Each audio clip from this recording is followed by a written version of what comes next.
ఎందుకు చనిపోయాడు, ఎలా చనిపోయాడు కనీసం పరామర్శించిన పరిస్థితి కాదు కదా. క్యాన్వాయ్ కూడా ఆపుకొని వెళ్ళిపోయాడు. నేను ఒక సంఘటన గుర్తు చేస్తానండి. కందుకూరులోని ఇలాంటి సంఘటనే మేము ప్రతిపక్షంలో ఉన్నప్పుడు జరిగితే, ఒక స్టాంపేడ్ జరిగితే ఇమీడియట్గా మీటింగ్ ఆపేసి ఆ కుటుంబాలందరినీ పరామర్శించుకొని వాళ్ళకి ఎక్స్గ్రేషియా ఇచ్చి, ఆ పార్టీ తరపున ఎక్స్గ్రేషియా ఇచ్చి మళ్ళీ మీటింగ్ అక్కడ పెట్టకుండా నెక్స్ట్ కావలికి మీటింగ్ వెళ్ళిన పరిస్థితి కూడా మనకు తెలుసు. అంటే ఒక రెస్పాన్సిబిలిటీ ఉన్న నాయకుడు, రాజకీయ నాయకుడు చేయాల్సిన పని అది. కానీ ఇర్రెస్పాన్సిబుల్ రాజకీయ నాయకుడు శవాల మీదే రాజకీయం చేయాలనుకునేవాడు ఇలాంటి పరిస్థితుల్లో జగన్మోహన్ రెడ్డి పనిచేస్తున్నాడు అంటేనే ఒకసారి మనందరం కూడా ఆలోచన చేసుకోవాలి. తర్వాత జయవర్ధన్ రెడ్డి అని ఇంకొక అబ్బాయి చనిపోయాడు. సత్తెనపల్లి కాన్స్టిట్యున్సీకి సంబంధించిన జయవర్ధన్ రెడ్డి అని 37 సంవత్సరాల అబ్బాయి చనిపోయాడు. ఈ చావులకి కారణం జగన్మోహన్ రెడ్డి కాదా?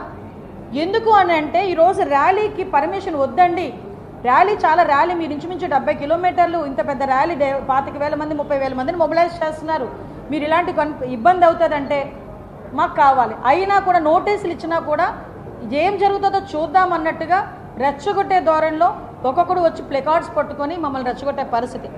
అయినప్పటికీ కూడా ఈరోజు పోలీసులు చాలా శాంతియుతంగా వాళ్ళ పని వాళ్ళకి కానిచ్చుకొని ఒక Z+ సెక్యూరిటీ ఉన్న వ్యక్తికి మేము ఇలాంటి పొజిషన్లో మేము సెక్యూరిటీ ఇవ్వలేమని చెప్పినా కూడా అతను వినకుండా బయటకు వచ్చి సంవత్సరం క్రితం చనిపోయిన వ్యక్తిని ఈ రోజు వరకు పరామర్శించడానికి టైం లేదా అండి?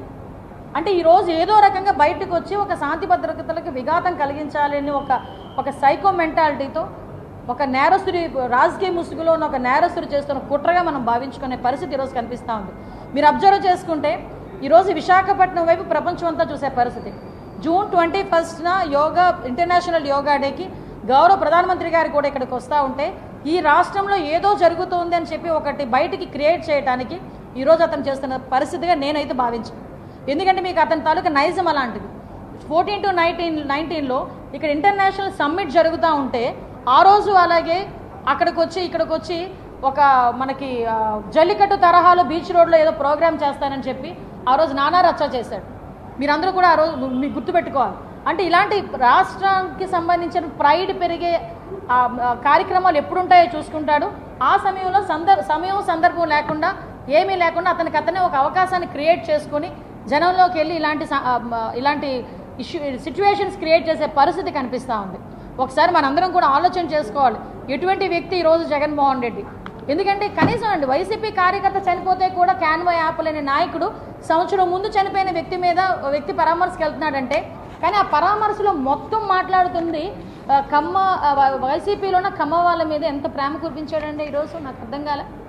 అరే ఆ రోజు మరి ఎంతమందిని నువ్వు జైల్లో పెట్టించావు? దూల్పాల్ నరేంద్ర గారు, దేవినేని ఉమామహేశ్వరరావు గారు, ఇలాంటి వాళ్ళని చూసుకుంటే ఎంతమంది మీద కక్ష సాధించావు? ఆఖరికి అమరావతిని కమరావతి అని చెప్పి మాట్లాడించావు కదా ఆ రోజు. అమరావతి రాజధానికి అమరావతి అని మాట్లాడించావు కదా. ఈరోజు అవన్నీ మర్చిపోయి ఇష్టానుసారంగా గల్లా జయదేవ్ గారు, దూల్పాల్ నరేంద్ర గారు, కోడ్ల శివప్రసాద్ గారు ఆత్మహత్య చేసుకోవడానికి గల కారణాలు ఏంటి? ఇవన్నీ నువ్వు మర్చిపోయావేమో కానీ మేమెవరూ మర్చిపోలేదు, రాష్ట్ర ప్రజలు కూడా మర్చిపోలేదు కదా.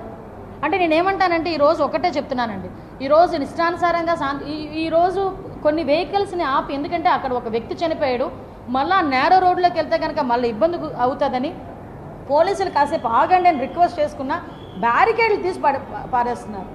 అంటే ఒకసారి ఏ రకంగా జరుగుతుందో ఒకసారి ఆలోచన చేసుకోండి. ఈ సంవత్సర కాలంలో మేము ఎప్పుడూ కూడా రిస్ట్రిక్ట్ చేయలేదు, ఎవరిని కూడా వెళ్ళొద్దు అని మాట్లాడలేదు, ఎవరిని కూడా మేము హౌస్ అరెస్ట్ చేయలేదు. మీకు ఆ